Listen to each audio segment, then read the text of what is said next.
Yo, what's good? And welcome to another episode of the MIGO Experiment. Yo soy Henry Flo. Yo soy LaBori. Yo soy el Gallo. Today, we got something special for y'all, man. We got something called the DMV Sneaker Culture, man, going down right now. And we got today... JMAC Kicks 10. Manny Fresh Kicks. Connect the DC. Geek Souls VA, man. Yo, what's good? Welcome, gentlemen. Welcome, and ladies.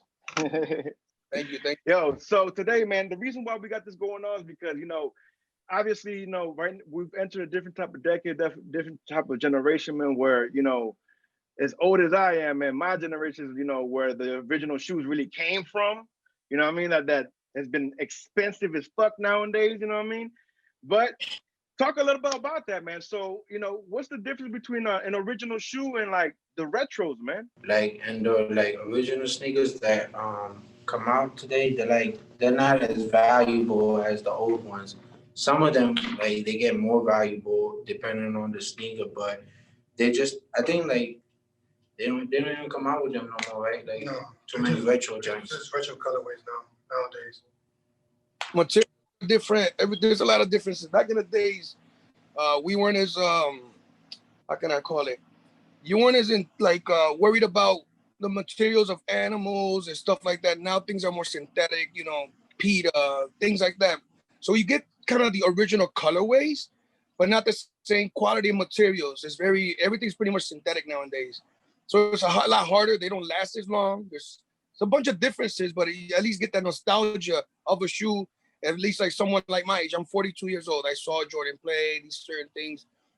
Those elements to me are important. That's what kind of created the whole obsession about shoes and whatever the case may be. And so, the colorway represents something, not so much the quality anymore. It's just, that to me, that's what that represents in that sense. Price-wise is definitely different as well. I remember when I first bought a Jordan was $100, I think, if I'm not mistaken. Now they're in the 190s, 180s, 200s, 220s. Not just the material changes, obviously the price changes too. Now they do lines to get a pair of shoes. Back then, you probably had one person in line. Now you have 20, 30 people lining up. Okay. Well, too, man, why is it, man, why do sneakers hold value, man, more than a car that you can actually put to use, kind of like a sneaker technically? There's more return on investment on than on anything right now. The sneaker craze is creating more millionaires and more successful people in today's day than any other job, any other profession. Like if you know what you're doing and you know how to reinvest and flip, you become very successful and can grow a business like no other. There's just more return on your investment on a sneaker. I can buy a sneaker for $100 and tomorrow sell it for $1,100. Yeah, definitely. I mean, a prime example is this is 160 when I bought it. Now it's in the 700s. I mean, you see the return, and it's probably 2 years, maybe around that. So I mean, specifically why it holds that type of value. I mean, it's kind of hard to answer that. The hype. There's less of them. Back in the days, like you were saying, J-Mac earlier. Back in the days, you were be able to walk into a store, see a silhouette that you like from Michael Jordan, grab it, ask for your size, and it would be available. Yeah, now, definitely the quantity. Now they make less quantity, so people are just it's a craze. It's a craze to try to get your hands on it. Whatever, like Jordan 1s. Jordan 1s are very profitable, and if you're in the business of flipping and selling or whatever, then you know the certain sneakers that you want to get your hands on. Then there's the collabs that are very profitable. Off-White, for instance. Henry, you said you like the Off-White. The Off-White, Virgil did that collab with Jordan and Nike, and it's just, those what are they called? The 10, the 20. I mean, bro, it created a whole new market for people to just go nuts over. You know what I mean? Definitely. I think the quantity has a lot to do with it. For example, this is 8,500 pairs in the world, and it's numbered. So that's a reason why it holds value and it keeps going up as time goes by. And they don't make a lot of the sneakers as a whole anyways. They only come out with a certain amount of releases. So you have to remember, the world's population compared to the sneaker population that they make. That's why it's so exclusive and people overpay for them. Like the mochas we just grabbed, and we grabbed them like probably like a month and a half ago.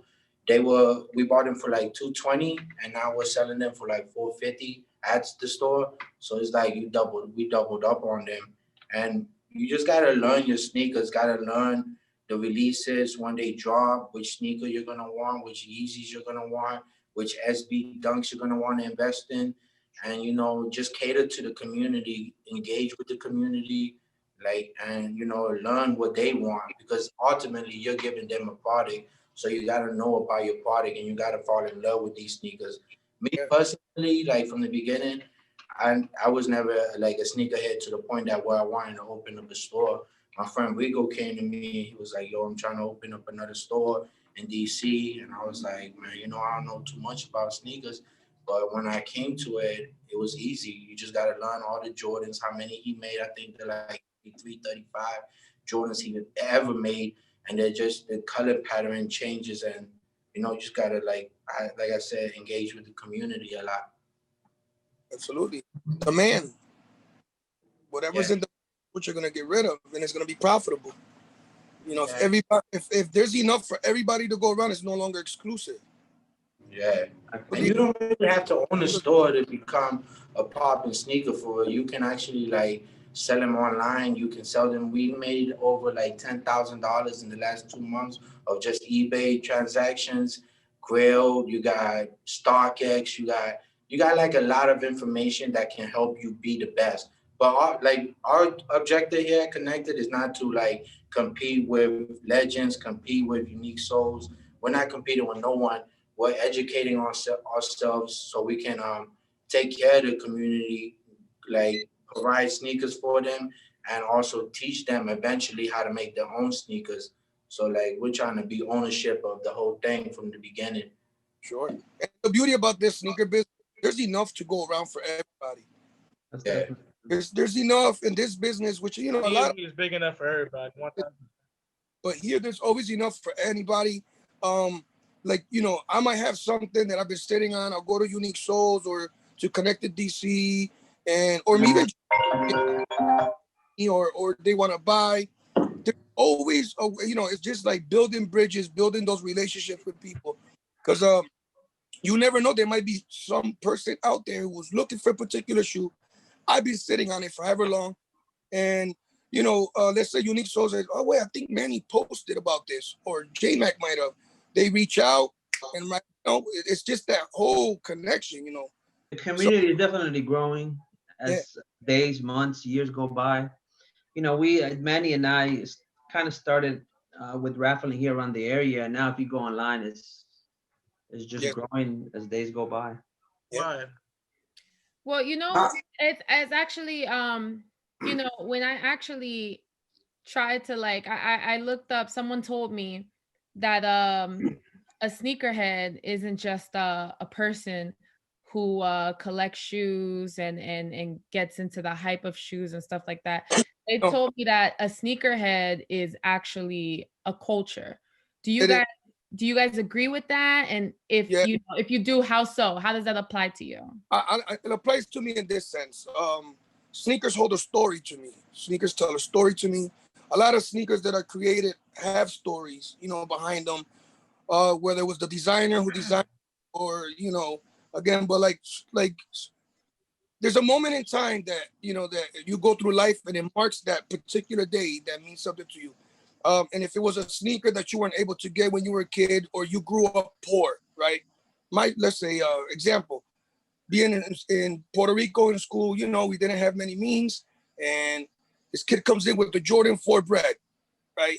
From that moment forward, I said, man, when I get to the point where I can provide for myself, I'm gonna have a whole lot of sneakers, because it marked that for me, because my parents couldn't afford it. There was 5 of us, and it's just, to spend, at that time, I think that sneaker was probably on at least under $100, right? About $100. And still, a parent and living in Puerto Rico, Bori, not everybody's got it in PR. And for a parent to take $100 you know, that's a week's worth of food in PR, right? So that to me marked that moment to me, which it told a story for me. Like, besides Michael Jordan doing what he did in the NBA, what he did for the NBA, right? Those sneakers, at least those early pairs, which is the ones that are most sought after, the OG colorways, at least for me, that's why I consider myself the sneakerhead, because certain sneakers, I'm like, man, this, I remember with this or remember that, and it just puts me in a place in my mind, which is, it could be a good or bad, but still, it's a moment in my life. You know what I mean? Without those moments, you don't become who you are now. Yeah, I completely agree. You know, the shoe, when the shoe is made, it means something to that person that created the shoe. But for the people that either buy it, resell it, or you know, whatever the case may be, it definitely tells a different story. Like Sure. man said, you know, depending on what you're going through, maybe someone that you love passed away and they love the certain shoe. You know, the shoe just means something different to everybody. It's definitely a culture for sure. Unique They- soul. So, pretty much the sneaker culture. I met one of my best friends now through sneakers back at Wheaton Mall. Back when like Rico was in there too, you know what I'm saying? So pretty much like the sneaker culture is also a family. I've met one of my bestest friends, one of my closest friends, my business partner, even the people I have around my life through sneakers because we like this specific shoe or we like the same things together. You know what I'm saying? This sneaker culture is more than just a sneaker culture. It's a lifestyle.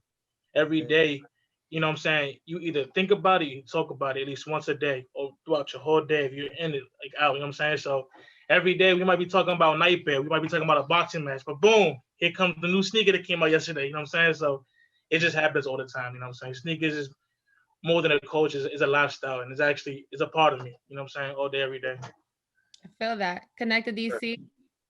Yeah, with us, the sneaker culture to us is like being able to keep up to date with the new releases or even old vintage, like learning the sneaker as a what the name is, when was it released, the hype, the value of it, falling in love with it, being able to how can I explain this?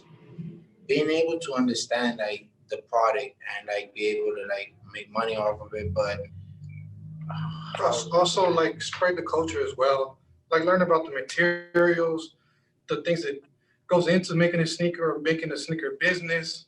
It's just a whole. It is a lifestyle. You literally have to eat and breathe sneakers to be successful in this business. A yeah, lot of like we actually built this giant. Like before this was like this, it was a tore down building in Southeast. The floor was messed up, the walls were terrible.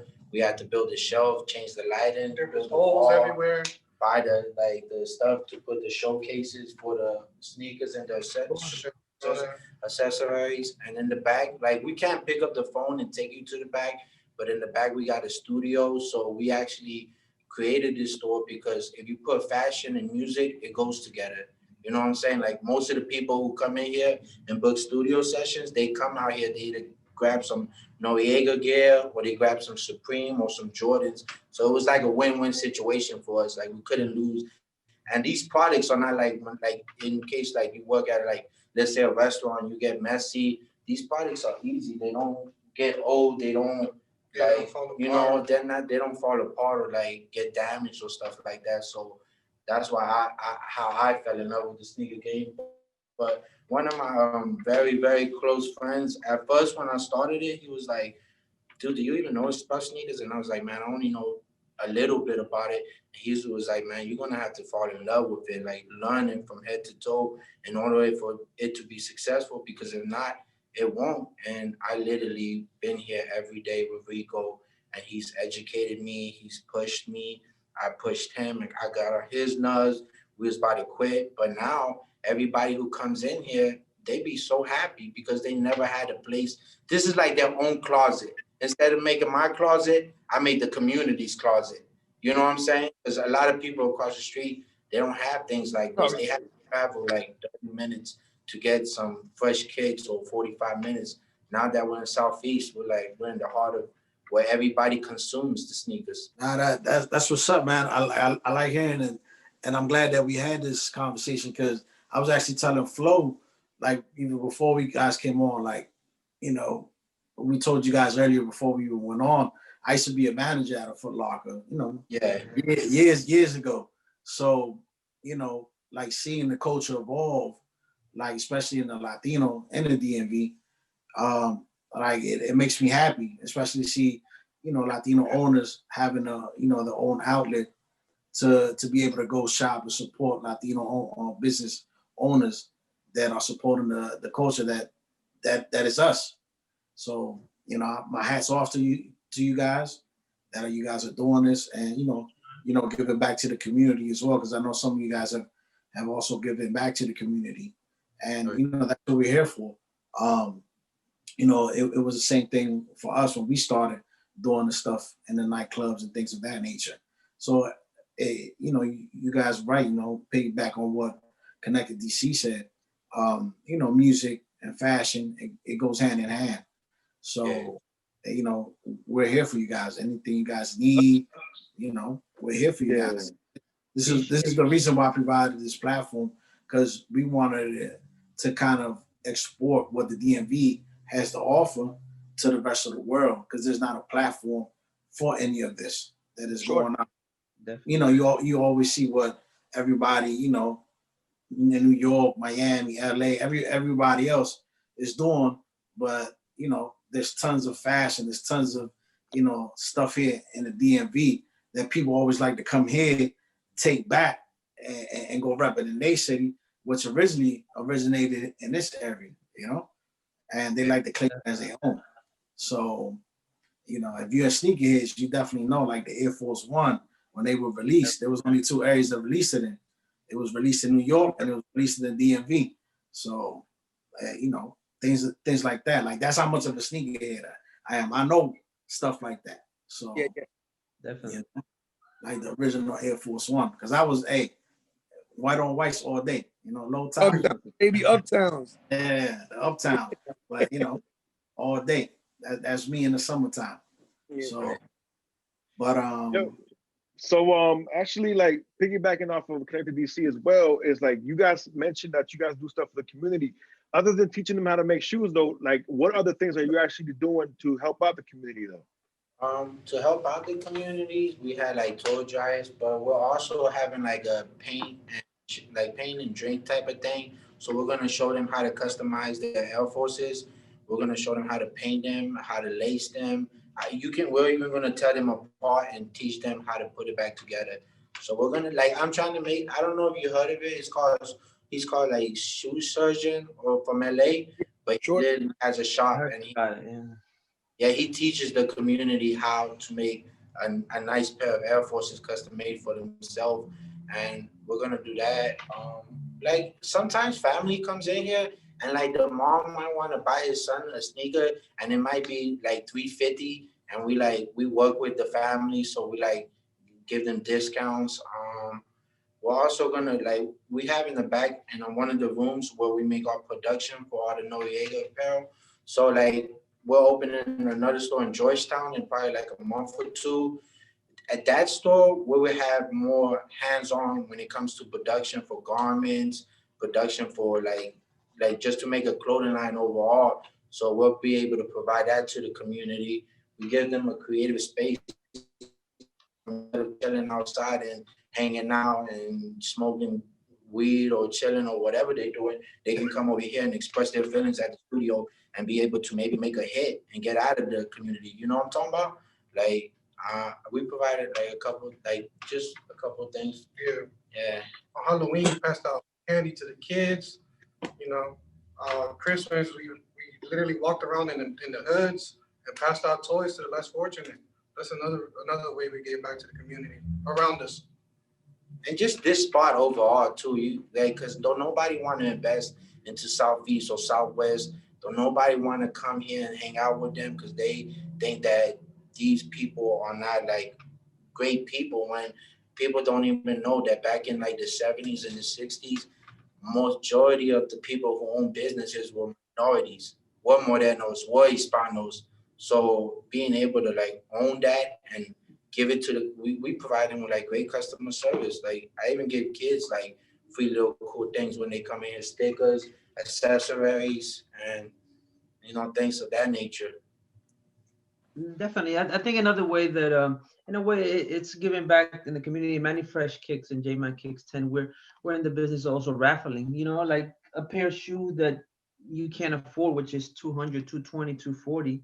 In a raffle you can win it for $10, $20. That's also in a way of giving back, and maybe people that can't afford a original price shoe will be able to win through a raffle. You might get lucky. Or a giveaway. We've done Giveaways. We also do giveaways as well.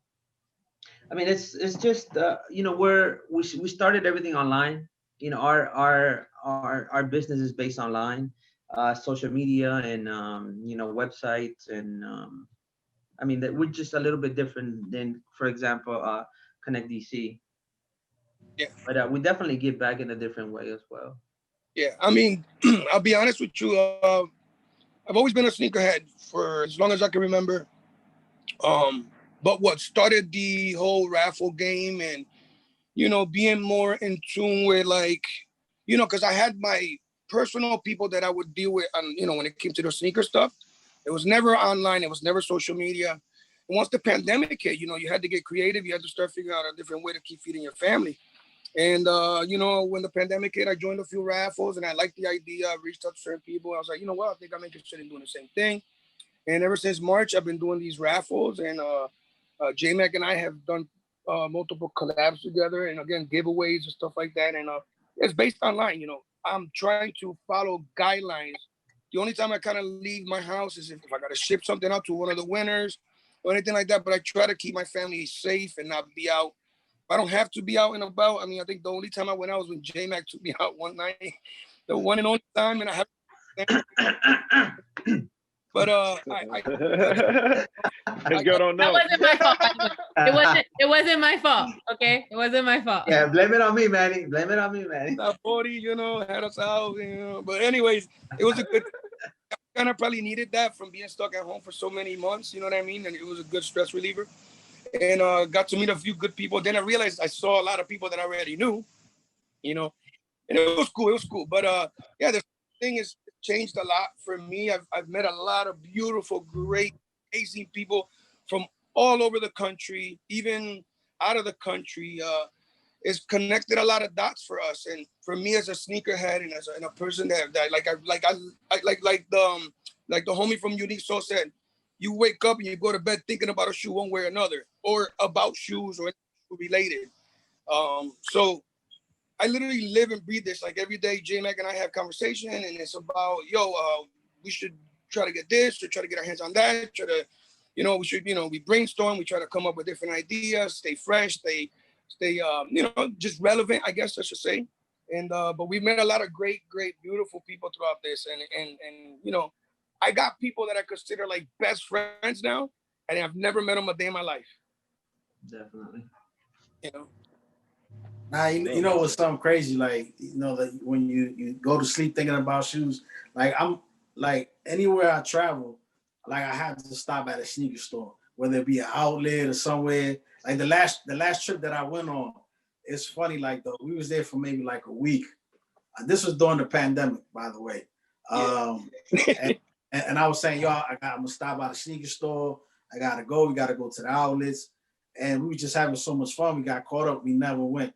But on the way to the airport, the outlets was on the way. And I was like, look, man, I'm sorry. I was driving. I had to pull over. We had maybe like 20 minutes to get the TSA line. And they was like, y'all want to come? They was like, nah, we'll wait for you. And I walked out with like 2 bags full of shoes. And fuck it, you know what I'm saying? But that's just how I am, the reason I do that, and it's funny, like people always ask me, it's like, why you always go to sneaker store when you got sneaker stores back home? I'm like, nah, because you got to understand, being in the shoe business, like sneaker companies, they'll drop different sneakers in different cities. Mm-hmm. So like when I come back home and I rock these sneakers, motherfuckers be like, yo, where the fuck you get those? I've never seen those before. And I'll be like, yeah, I got them. I don't know where the fuck I got them, but yeah, I got them. What's up? It's funny that you say that, because believe it or not, when I first came to the DMV to visit, you find New Balances that are only released here Like like let's say Atmos in DC, you can't catch them anywhere else. There's like you said, and like perfect example, the Grateful Dead, the Orange Bear was only released in San Francisco, if I'm not mistaken, at a skate shop. Only there. You couldn't get anywhere else. Now they're circulating. Now you can get them on StockX now, but they only released there. So if you happen to be in that city at that time, you were probably one of the lucky ones that probably got a pair. You know? Yeah, like, and I try to go to like that. And that's the other thing. I try to hit the outlets because sometimes you'll find shit that you ain't gonna find nowhere else for the low. And then back home, like, you know what I mean? And that's a tip that I'm giving people that are listening. Hey, like, you know what I mean? Speaking about that, man. Hey, y'all, what's the wildest thing you ever did for a pair of sneakers, bro? The wildest thing? Wildest thing I ever do. Let me give it some thought. I probably was gonna sell one of my children. For a sneaker. I've never did nothing wild. I got one. I've been outside for 14 hours before. I camped out. I camped out. Yeah, I camped out. But in the cold and everything, I think it was either Carmine Sixes and somebody in line at the when they said people walking towards the store, he tried to butt me, so I had to put him in the headlock. That's the wildest thing I did for this Carmine Sixes. Actually, wild thing. I think it was kind of like maybe even I don't know. My wife's little sisters wanted the Great Five, so I took them with me at 2:00 in the morning, and we camped out all night. I had these two kids with me. I think that was kind of reckless because people get a little. I'm telling you, when it comes to be like, trying to get through that door, and so they, at that time they were handing out little numbers to people that were in line. Sure. It was in Bowie, and I'll never forget that. People were jumping over. It was like all of a sudden, when security allowed us to be able to line up, people were jumping off. They were dug in bushes. I mean, they were coming out of the woodworks, coming out of people's trunks. They were pulling up in front of the store, and it was kind of wild. And I was like, man, I got these little girls with me, and I felt, but they wanted that Great Five, at that time. So that's probably one of the wildest things. I camped out from, I think the store closed at 8 at that time. So I camped out from 8 the whole night because the store was going to open at 10 a.m. the next day. So basically I was there more than 12 hours. I think I was like the 5th person in line. So, I mean, I got what I wanted, but yeah, it was a long, long wait. Yo, Unique, what have y'all done? I'm not asking the question. Y'all started smiling, kind of giggling too. What y'all do yesterday?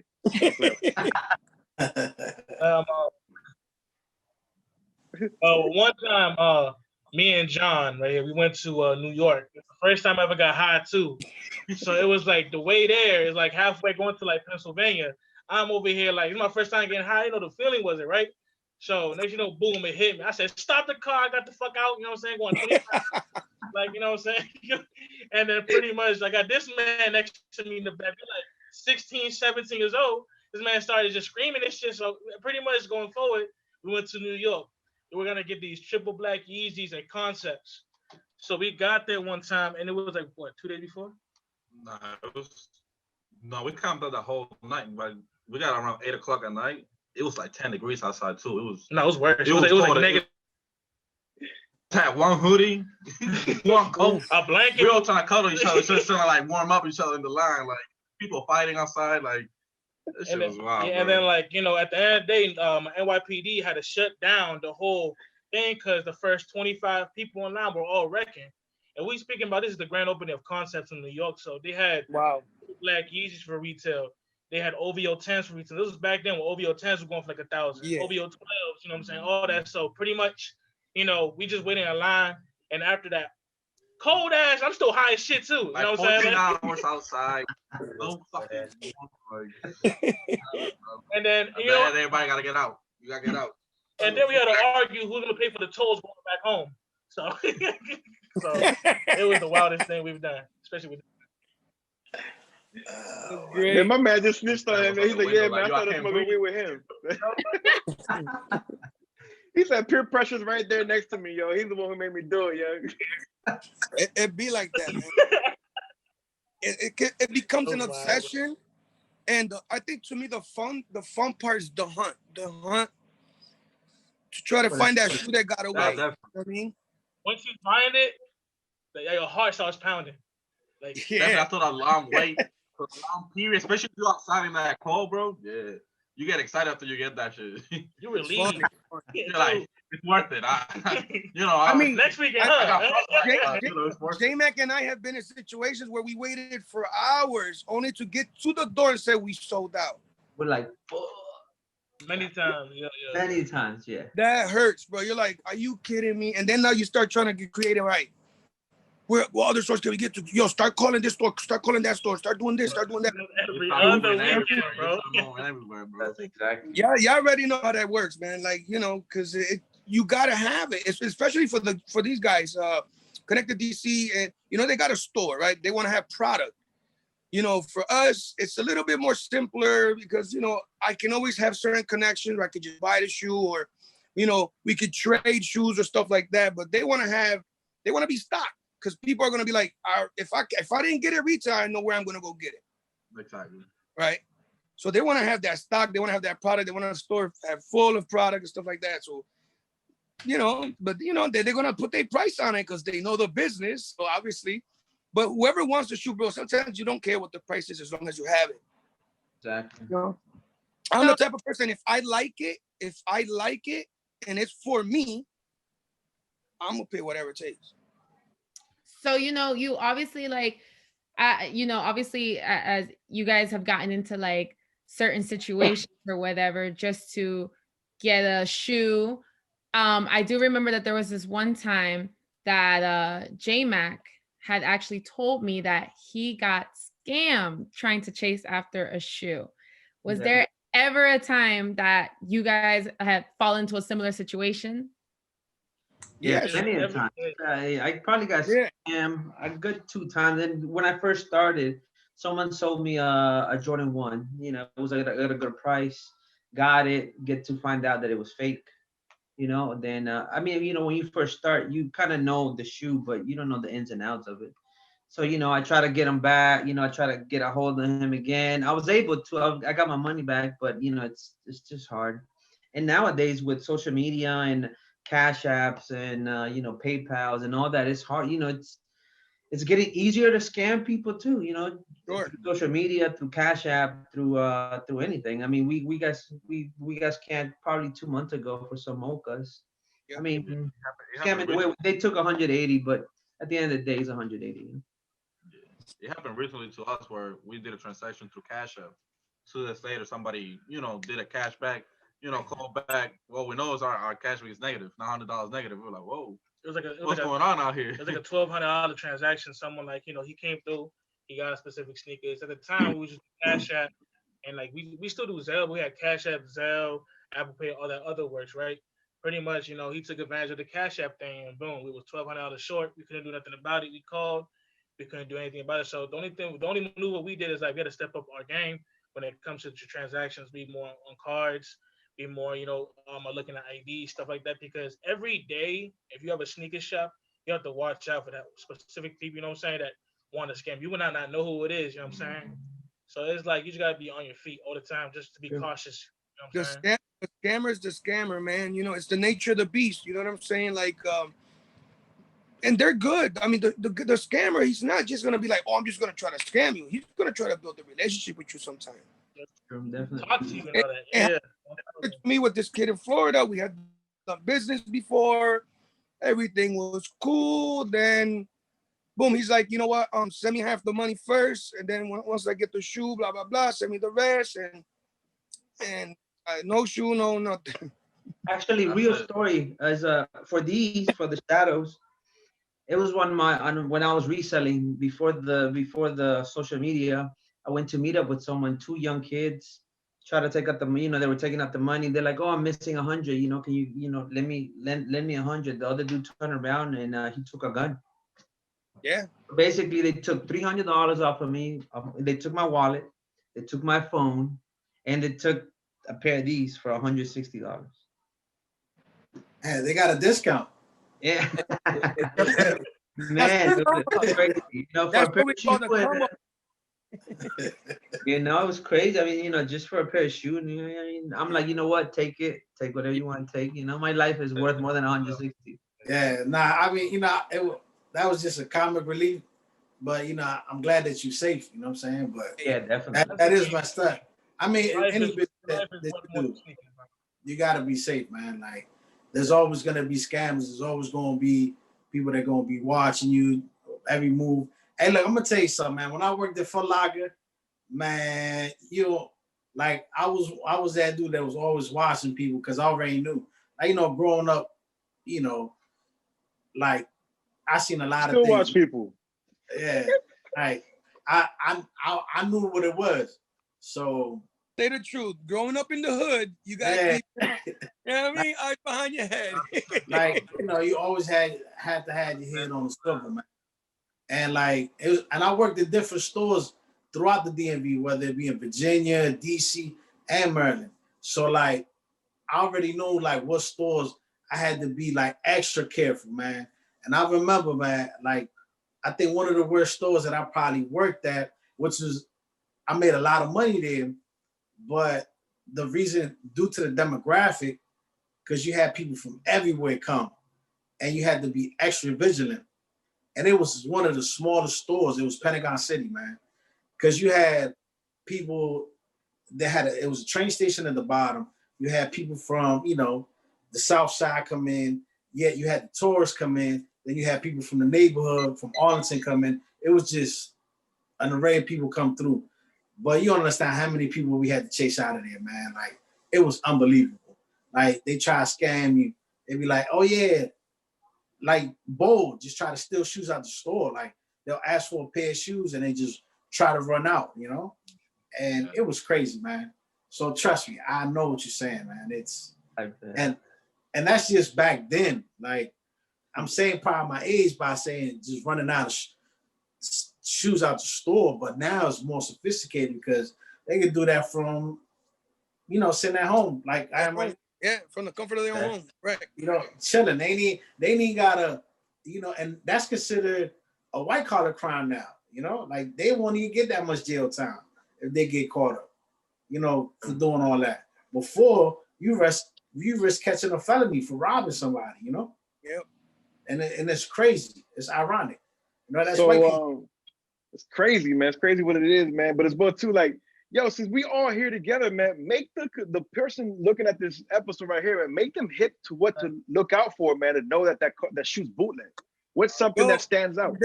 There's plenty tools out there. You know, there's a thing called check, right? You take some pictures, they ask for certain pictures, you can submit them, and they can verify. Now, nothing's 100% proof. You know what I mean? People make mistakes. We're human. We're designed to make mistakes, right? But they're more reputable around the sneaker community to be a good source for that kind of stuff. Also, it comes with the what you call that?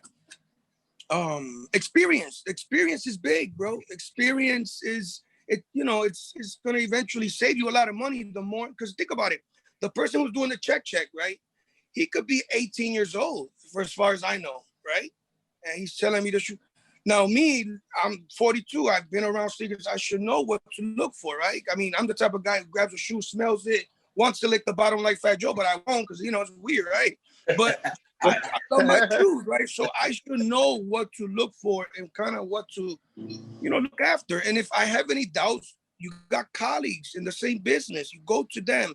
It's a bunch of different ways that you can make sure the shoe's not fake. You know what I'm saying? You just got to know your tools. It definitely got easier nowadays with your phone, with pictures, videos, apps. You know, you could, you know, I remember when I bought a pair, I called Manny. I'm like, what do you think? Do you see anything that I don't see? You know, just, or send them pictures or anything on that matter. So it's definitely gotten easier than before. Before you kind of just had to know. No, you just know your shoe, know your material, even the stitching, anything. You know, there's a lot of things that you look for: insoles, the stitching. You know, the just anything. You know what I mean? But it's definitely gotten easier from back then. Absolutely. Connected DC or Unique Souls, man. Y'all sober yet?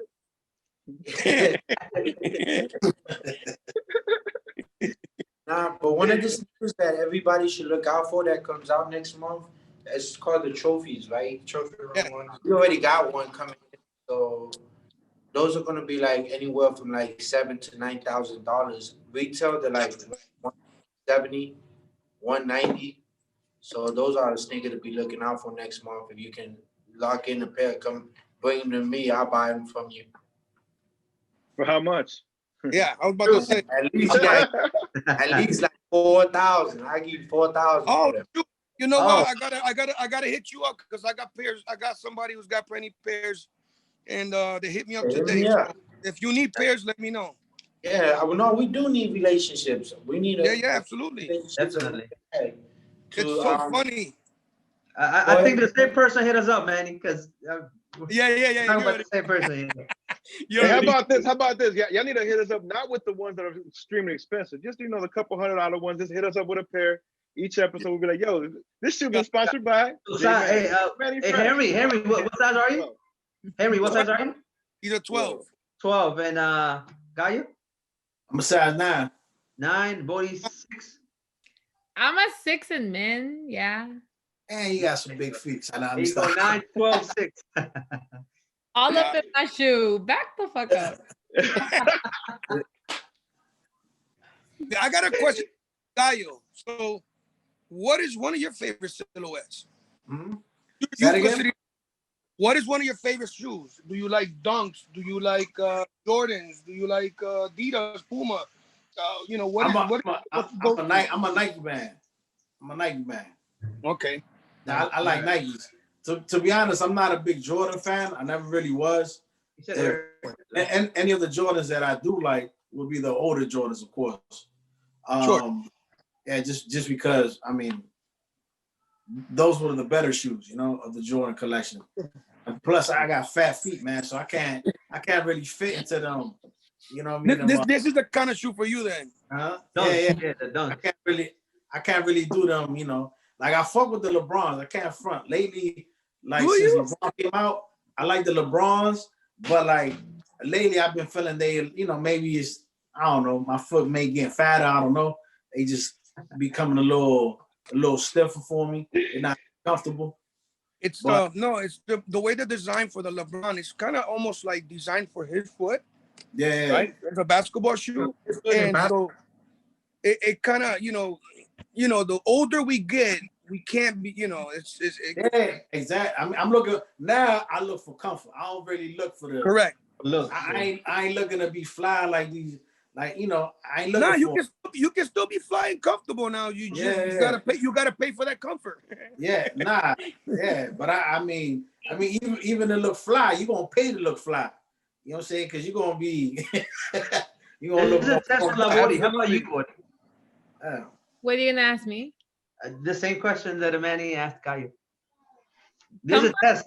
Yeah, what's your favorite? I think the most comfortable shoes that I have are probably my Air Maxes and my Yeezys. Oh, okay. Yeezy. There you go. They're comfortable. I thought she was gonna say Louboutin. Yeah. What about you, Henry?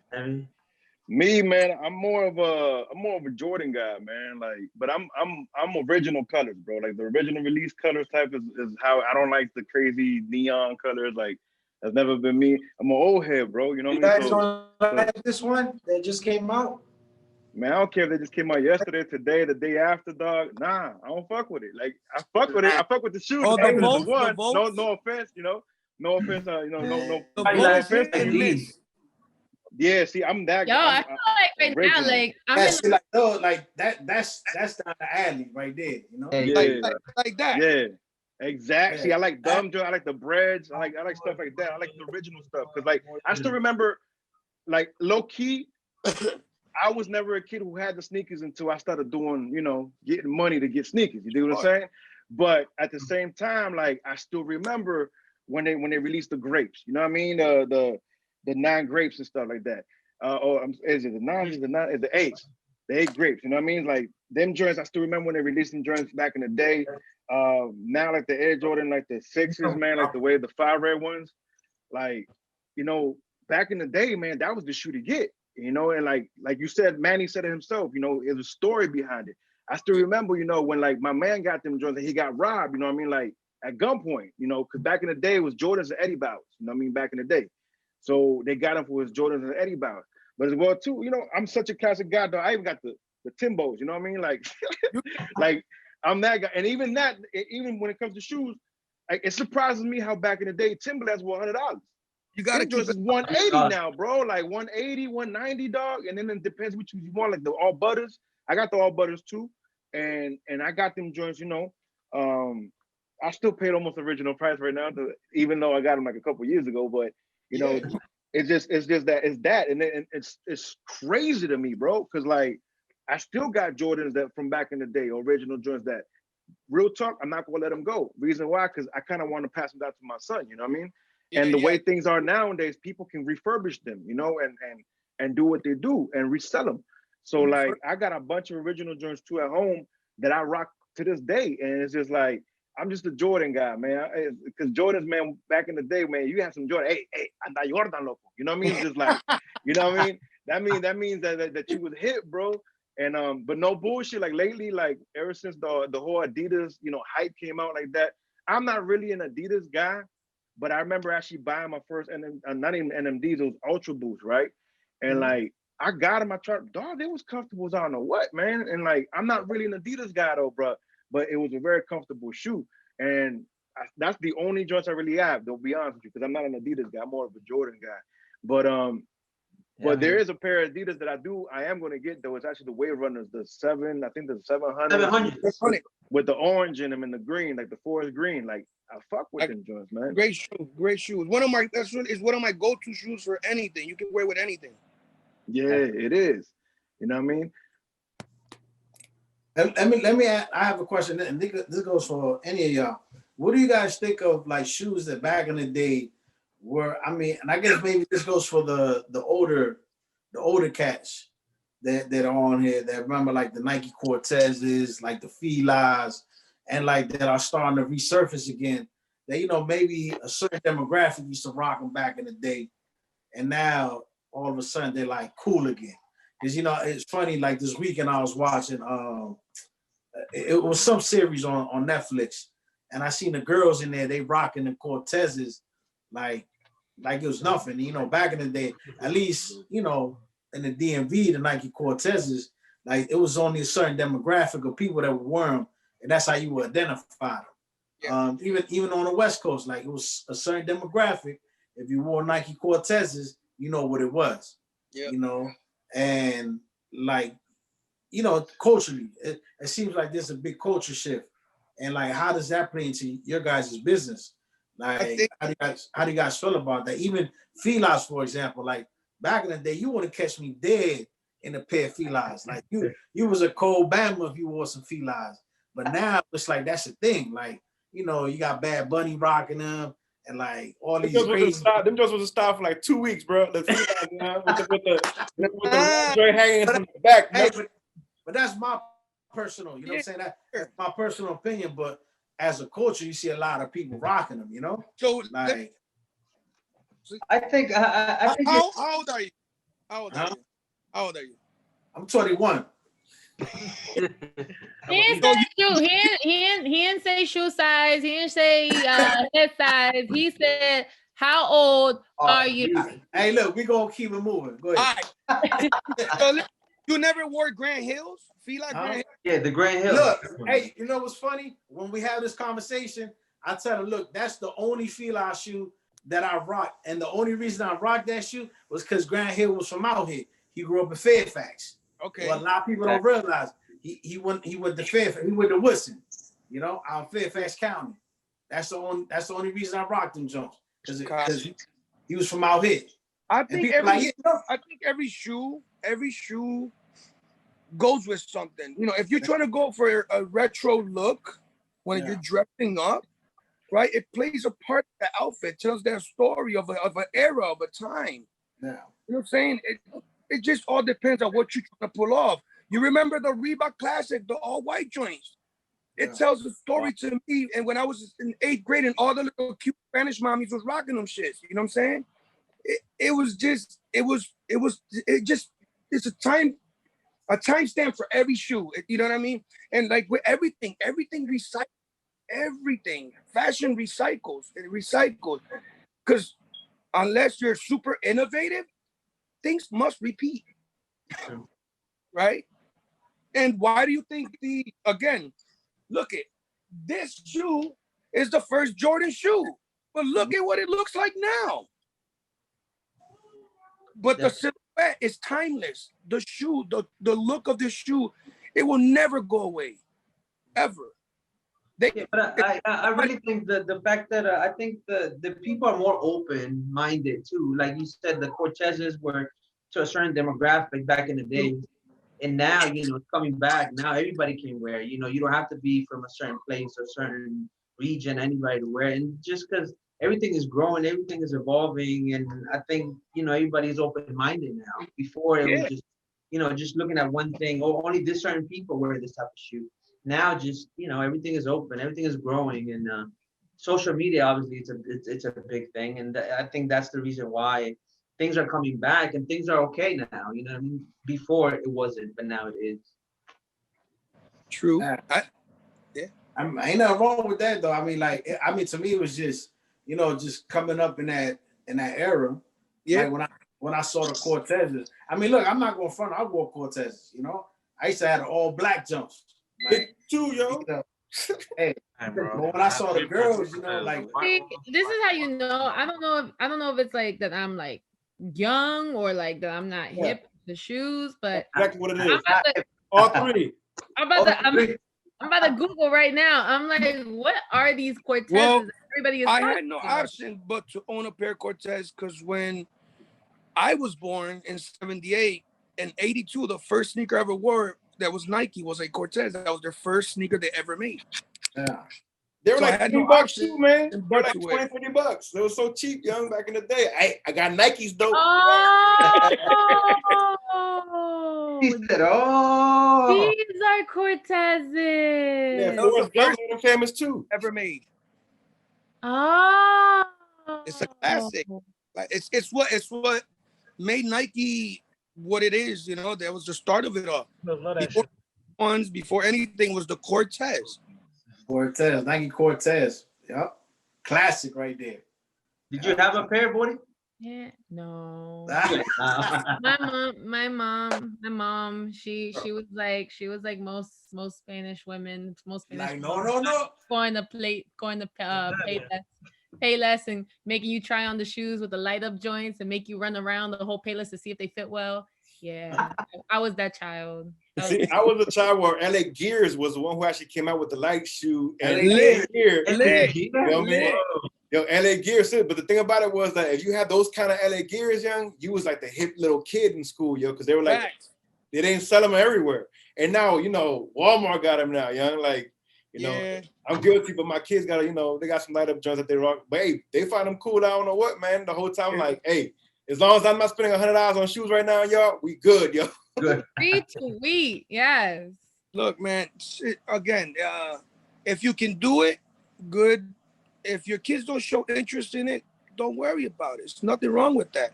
As long as they're not descalzo, you know what I mean? True.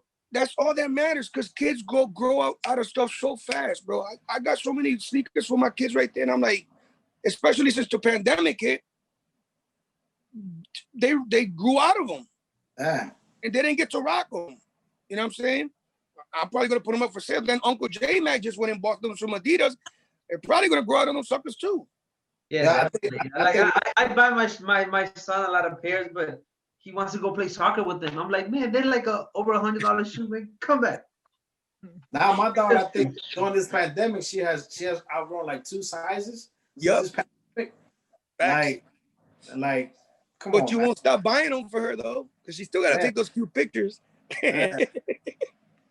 Only from the knee up, that's it. Yeah, she can rock sandals, But you know what? Yeah, like speaking like when I was a kid, like, and even though my mom, like we got my shoes in elementary school from Payless, like I don't care. They were sparkly, they were glittery, and like when I would walk, like especially like when they had like I had Heelys, I thought I was the shit.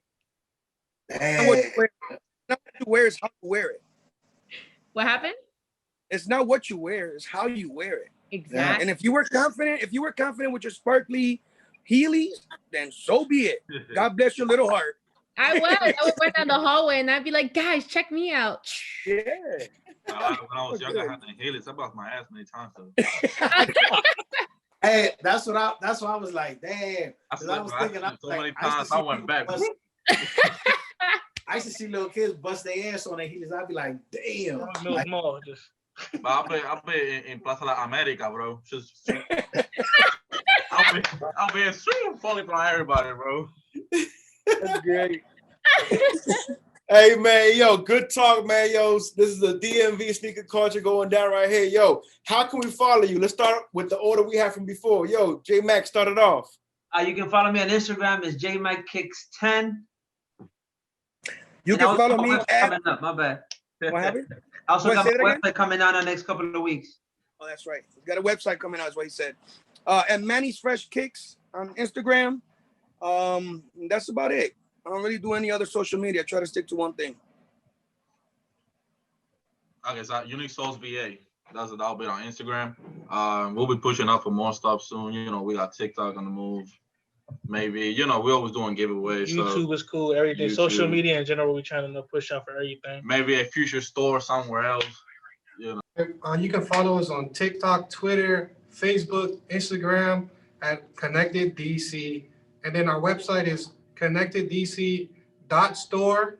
And our store location is 803 Southern Avenue, Suite 8, Oxon Hill, Maryland, 20745. Oh, National Harbor, right? Yeah, well, it's about like 8 minutes from the National Harbor. Okay. It's the other side of the water. Borderline of Maryland. And we just wanted to tell the community too that the cost of any Jordan is roughly about $16 to $25. It's not matter what sneaker it is. We're not open. You don't recognize me? I do, but we're having an event. I'm sorry. It only costs about $16 to $25. So for any like future sneakerhead or any young kid that's like growing up trying to make sneakers, you can do it. I want them to learn how to do it, so then we can, you know, either collaborate and make our own sneaker and start making the money that Jordan and Kanye West are making, and you know, just stuff like that. So I just wanted to let you know the cost of it, and especially during this pandemic, because all of the Jordans are made in China. So during this pandemic, all of the businesses are going down. So to go over there and create great relationship with the factories that make sneakers will be a plus to you guys. So you guys can become ownership of a sneaker or a brand or whatever, you know, and, you know, come up. So yeah, just wanted to state that to the community. I love to hear that, because if we support other brands, we should be able to support ourselves, our own people, right? Yeah, we're trying to make our own stuff, bro. I ain't mad at you. Yeah, man, we should hashtag LOB, man, Latino owned businesses, man, out there, real talk, man. But as well too, yo, hashtag MIGO Experiment, hashtag MIGO Productions, and follow us as well, man, on all platforms. Big shout out to MIGO Productions, big shout out to HOF Enterprise as well, Tag Untitled Services as well, man, helping out artists with copywriting and publishing your lyrics. Yo, hit them up right now, 301-937-8247. Follow me at Henry Flo, FLO_DCF. You can follow me on Instagram como LaBori, LABORIIIDMV. You can follow me at Gallo D.M.V. Follow us at the MIGO Experiment, also MIGO Productions, and make sure to tune in, like, share, comment, subscribe to our YouTube channel. That's it. Thank you, guys. Appreciate it, guys. Thank you so much, guys. Thank you for everything.